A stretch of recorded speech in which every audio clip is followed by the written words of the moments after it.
Hello everyone. Okay, now we are taking the chapter number 15 that is our environment. आज हम introduction वाला part देखेंगे और उसमें एक दो छोटे छोटे टॉपिक पढ़ेंगे हम, वेस्ट एंड एनवायरनमेंट और इकोसिस्टम। उसके बाद हम डिटेलिंग में जाएंगे, इसके बारे में हम पढ़ेंगे कि क्या एनवायरनमेंट में क्या क्या चीज़ें आती है, ठीक है। और फिर पूरा वीडियो बनाएंगे। एक तो ये छोटा सा वीडियो है, चलो देखते हैं वीडियो।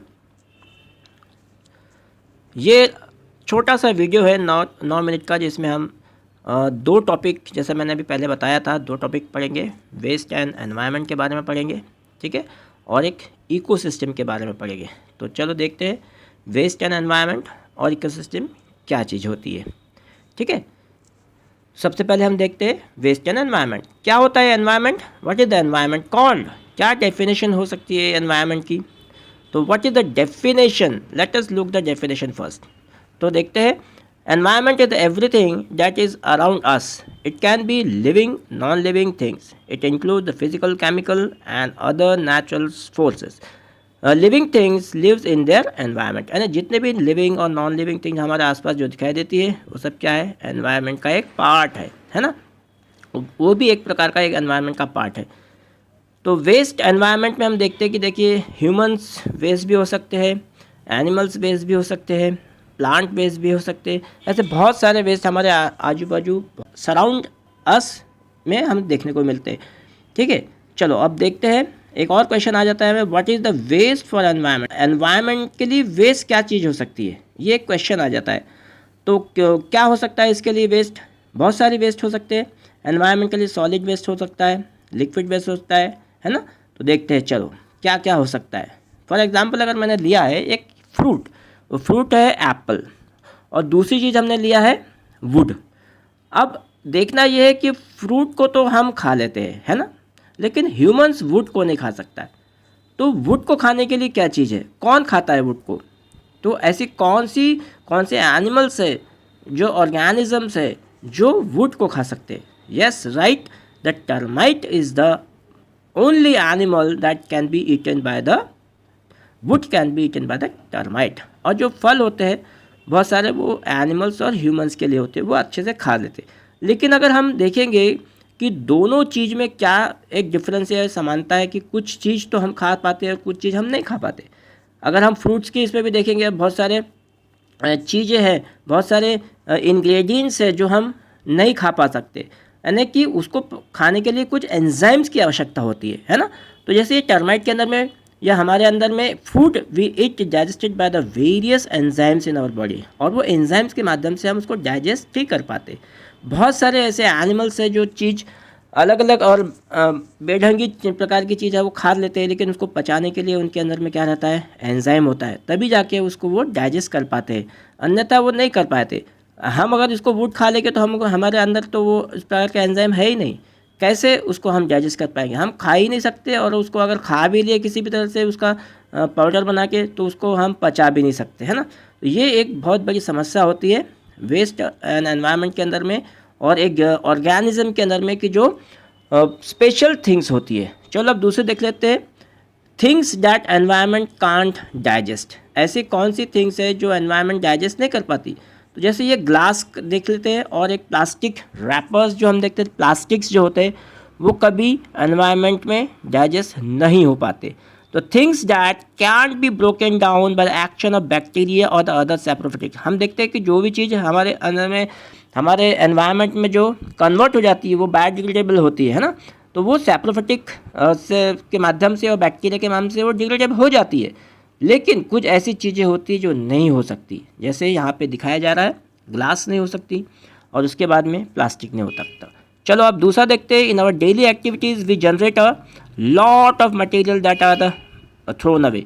अब पूरे अर्थ में देखिए कितने सारे, अगर हम हर सिटीज़ में, अगर हर देश में, हर कंट्रीज़ में अगर जाएंगे, तो बहुत सारे सॉलिड वेस्ट, जिसे हम प्लास्टिक्स ज़्यादातर अगर देखा जाए तो वो जमा हो जाएगा। फॉर एग्जांपल अगर मैं आपको एक एग्जांपल बताना चाहता हूँ यहाँ, कि एक अलमारी है, और अलमारी के अंदर में आपने पुराने कपड़े उतार के वहाँ रख रहे, आपने नए कपड़े पहना और पुराने, लेकिन वहाँ से उसे पुराने कपड़े जमा करके रख रहे, तो क्या हो जाएगा?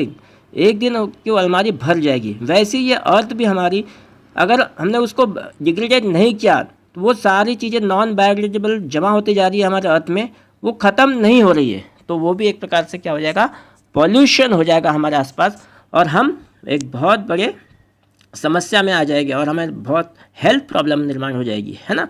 इसलिए ऐसी चीज़ों को हमें लाना चाहिए जो डिग्रेडेबल हो जाए, यानी वो वैनिश हो जाए, वो अर्थ में मिल जाए, ऐसी ही चीज़ होना चाहिए। तब जाके वो क्या हो जाएगा कि हम उसको कह सकते हैं कि now it is a safe and very safe environment, हम उसको कह सकते हैं, ठीक है।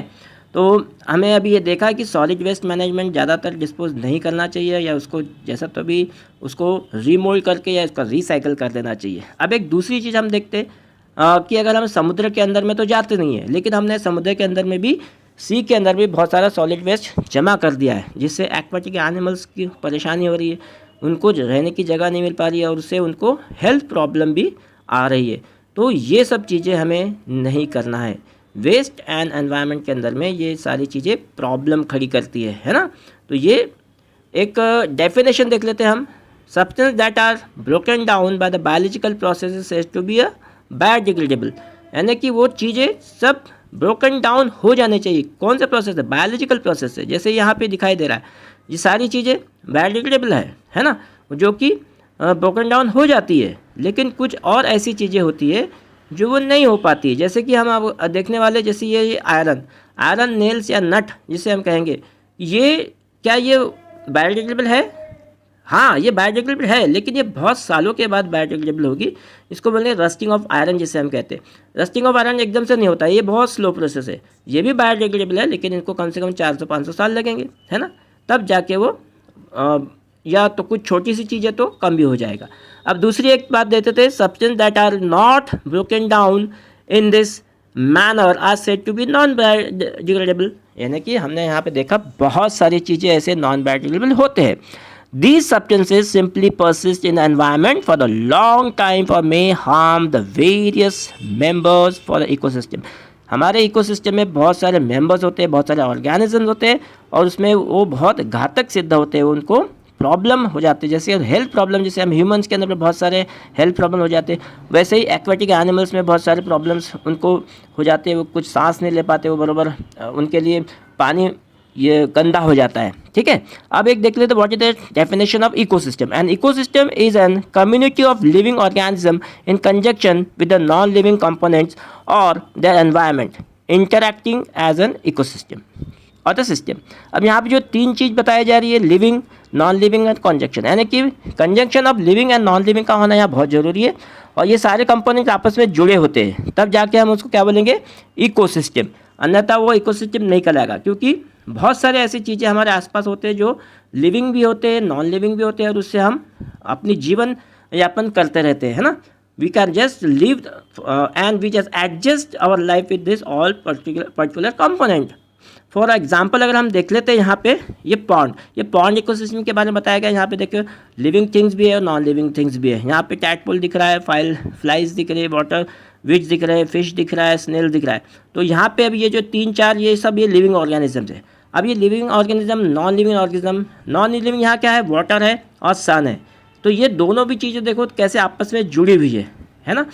तो हम जो बोल सकते हैं कि living and non living component they are all connected और कॉन्जुगेटेड विद ईच अदर, और उसी के कारण हमें एक पूरी तरह से एक पॉन्ड इकोसिस्टम बनाया गया है, और वो पॉन्ड इकोसिस्टम आराम से चल रहा है एक प्रकार से, ठीक है। अब दूसरे हम देखते हैं, यहाँ पे देखिए ये गार्डन है, ये अर्बन एरियाज़ का गार्डन है। इसको रख रखाव के लिए पानी की आवश्यकता होती है, मैन्योर की आवश्यकता होती है, और एक मेंटेनेंस की आवश्यकता होती है। अगर उसमें नहीं रहा तो क्या हो जाएगा, ये नहीं रह पाएगा, उसकी ब्यूटी चली जाएगी, वो नहीं रह पाएगा। इसलिए ये सब चीज़ें बहुत ज़रूरी होती है इकोसिस्टम को मेंटेन करने के लिए। उसी प्रकार अगर हम दूसरा देखते हैं कि अगर हम फॉरेस्ट इकोसिस्टम की अगर हम बात करते हैं, फॉरेस्ट इकोसिस्टम के अंदर में ये सब नेचुरल इकोसिस्टम होता है। इसको मेंटेन करने के लिए हमें कुछ करने की आवश्यकता नहीं होती है ना। तो ये सारा चीज़ आज हमने पढ़ा है waste and environment and the ecosystem के बारे में, ठीक है। अगला हम दूसरे टॉपिक पे दूसरे सेशन में पढ़ेंगे। Thank you students. If you have any doubts related to this topic, please do not hesitate to ask. Write your doubts in the comment box. I will answer your question. Thank you.